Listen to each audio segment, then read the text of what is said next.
គ្រប់ជម្រាបសួរបងប្អូនប្រជាកសិករទាំងអស់គ្នាតើបងប្អូនណាខ្លះដែលមានបញ្ហាសត្វខ្យងកាត់ស្រូវនេះគឺជាវិធីសាស្ត្រងាយដែលបងប្អូនអាចយកទៅអនុវត្តបានដោយគ្រាន់តែបងប្អូនមានកដុងខ្លាញ់ឬក៏ដបទឹកក្រូចដែលធំបងប្អូនអាចយកមកច្នៃធ្វើបានហើយជំហានទី1បងប្អូនគ្រាន់តែកាត់មើលដបចេញហើយបងប្អូនកាត់វាជាបន្ទះចម្រៀករួចយកភ្លើងរោលបិទវាឲ្យទាន់រួចបត់ចូលក្នុងយកឈើប្រវែងប្រហែលជា6តឹកសូកចូលទៅក្នុងដបរួចហើយយើងចងវាឲ្យជាប់ឬក៏បាញ់វិស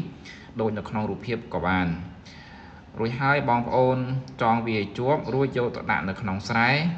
ដែលបងប្អូនគិតថាមានខ្យងចង្រៃកាត់ស្រូវបងប្អូន